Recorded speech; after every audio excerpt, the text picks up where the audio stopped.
Hello Tanzania, naitwa MC Nando.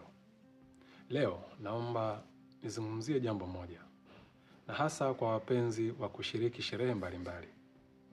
Bila shaka, kwenye kadi zetu za mwaliko wa sherehe au tukio fulani, tayari kunakuwa na taarifa au maelezo yakinifu yakieleza mahali sherehe itakapofanyika na muda wa sherehe kuanza.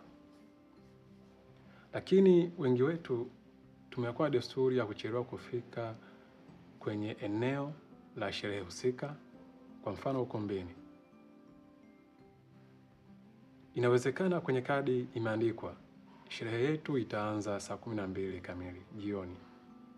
Kinyume chake, wengi wetu hufika kuanzia saa 2 mpaka saa 3 usiku, jambo linalopelekea sherehe husika kuchelewa kuanza.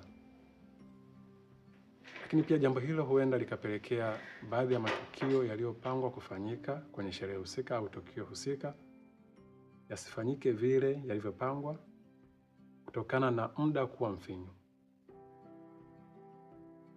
Au pengine baadhi ya mambo kutokufanyika kabisa. Kwa sababu pia mara nyingi kwenye matukio yetu au sherehe tunazingatia muda wa kumaliza ili watu wawahi kurudi majumbani, na unapozingatia pia pengine sherehe inafanyika usiku. Binafsi jambo hili naona bado halijakaa vizuri. Licha ya kwamba ni tabia ambayo inaendelea kukua na kujengeka kwa watu wengi, kwamba sherehe zetu hazianzi kwa wakati. Jambo hili linaweza kuonekana ni jambo dogo sana, lakini kimsingi iwapo watu wote tutaweza kuzingatia muda wa kuanza sherehe zetu, tutatoa nafasi nzuri ya matukio yote yaliyopangwa kufanyika yafanyike vizuri na kuruhusu sherehe iweze kutamatika mapema na kila mmoja wetu kuweza kurejea nyumbani kuendelea na ratiba zake binafsi.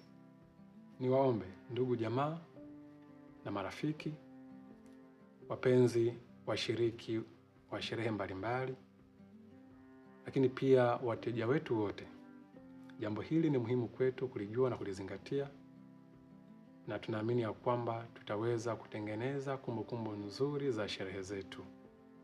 Mungu awabariki sana. Naitwa MC Nando.